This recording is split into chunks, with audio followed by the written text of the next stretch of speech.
এখন পর্যন্ত ১১৭টা ওয়ানডে ম্যাচে মুখোমুখি হয়েছে পাকিস্তান এবং নিউজিল্যান্ড।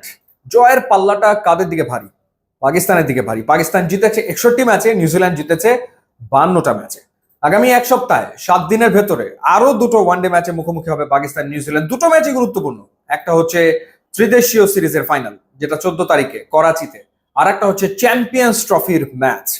ত্রিদেশীয় সিরিজে যে ম্যাচটা নিউজিল্যান্ড পাকিস্তান খেলে ফেলেছে, সেই ম্যাচটা নিউজিল্যান্ড জিতেছে। প্রথমে ব্যাট করে তারা ৩৩০ রান করেছিল এবং তারা পাকিস্তানকে থামিয়ে দিয়েছিল ২৫২ রানে, এবং ২ ম্যাচ জিতে ফাইনালে নিউজিল্যান্ড। আর পাকিস্তান দক্ষিণ আফ্রিকার বিপক্ষে রেকর্ড গড়া জয়ে ফাইনালে জায়গা করে নিয়েছে, যেখানে তারা ৩৫২ রান চেস করে অবিশ্বাস্যভাবে জিতেছে দুটো সেঞ্চুরির কারণে। একটা হচ্ছে সালমান আগা এবং আর একটা হচ্ছে তাদের অধিনায়ক মোহাম্মদ রিজওয়ান, দুর্দান্ত সেঞ্চুরি করেছেন। তো পাকিস্তানের ক্ষেত্রে এই দুজন সেঞ্চুরি করেছেন, আবার নিউজিল্যান্ডের ক্ষেত্রে কেন উইলিয়ামসন দারুণ এক শতক হাঁকিয়েছেন। গ্লেন ফিলিপস তিনিও পাকিস্তানের বিপক্ষে একটা সেঞ্চুরি হাঁকিয়েছেন। স্পেশালি কেন উইলিয়ামসনের কথা বলতে হয় যে পরপর দুটো ম্যাচে তিনি রান করেছেন। একটা ম্যাচে ৫৮ করার পর ১৩৩ তিনি করেছেন। আর পাকিস্তানের দিক থেকে ফকর জামানের কথা বলতে হয়, দুটো ম্যাচেই পাকিস্তানকে যে একটা ফ্লাইং স্টার্ট এনে দিয়েছেন সেটা ফকর জামান। এর ভেতরে নিউজিল্যান্ডের এগেনস্টে ৬৯ বলে ৭৪ রানের ইনিংস, এবং সাউথ আফ্রিকার বিপক্ষে ২৮ বলে ৪১ রানের ইনিংস তিনি আসলে খেলেছেন। অসুস্থতা কাটিয়ে ফিরে তিনি কিন্তু সাইম আইবের জায়গায় খেলছেন এবং বেশ ভালো ফর্মে তিনি রয়েছেন চ্যাম্পিয়ন্স ট্রফির আগে পাকিস্তানের জন্য। এটা একটা দারুণ ব্যাপার বটে।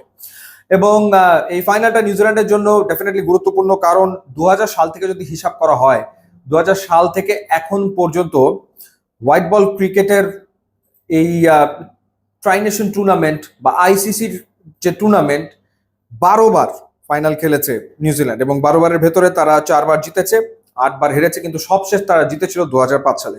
সুতরাং তারা এই ধরনের টুর্নামেন্টে বা ট্রাই নেশন সিরিজের ট্রফি জেতানো অনেক দিন হয়ে গেছে। সেই ক্ষেত্রে নিউজিল্যান্ড ডেফিনেটলি তো জেতার চেষ্টা করবে বটেই। পাকিস্তানের যে প্রবলেমটা সেটা হচ্ছে death over bowling. Death over bowling এর খুবই খুবই খুবই খারাপ অবস্থা। এর ভেতরে তারা নিউজিল্যান্ডের এগেনস্টে ফাইনাল ৬ ওভারে ৯৮ রান দিয়েছে, এবং সাউথ আফ্রিকার বিপক্ষে তারা ৮৭ রান দিয়েছে শেষ ৭ ওভারে। যদিও শাহিন আফ্রিদি তিনি এখন পর্যন্ত তো ৫টা উইকেট নিয়েছেন, পক্ষান্তরে নিউজিল্যান্ডের ম্যাট হেনরি তিনিও ৫ উইকেট নিয়েছেন। একটা জায়গাতে নিউজিল্যান্ড এগিয়ে রয়েছে, সেটা হচ্ছে স্পিন ডিপার্টমেন্ট, স্পেশালি স্যান্টনারের যে বোলিং। এবং নিউজিল্যান্ড যে পাকিস্তানকে হারালো সেটা কিন্তু স্যান্টনারের বোলিং এর কারণে।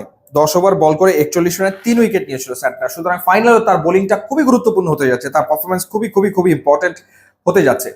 সো পাকিস্তানের একটা আত্মবিশ্বাস কাজ করবে, তারা একটা রেকর্ড গড়া জয় নিয়ে ফাইনালে এসছে সাউথ আফ্রিকাকে হারিয়ে।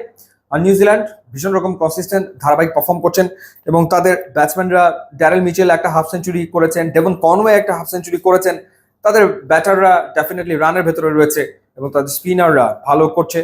পক্ষান্তরে হারিস রৌফ নেই, তো সেই জায়গাটাতে পাকিস্তানের বোলিং এ একটু তো ল্যাকিং আসলে থাকছেই। সো কি মনে হয় জানাবেন, ইউটিউব ইনস্টাগ্রাম লিঙ্ক দেওয়া আছে, যোগ দিলে খুবই খুশি হবো। And thanks for watching.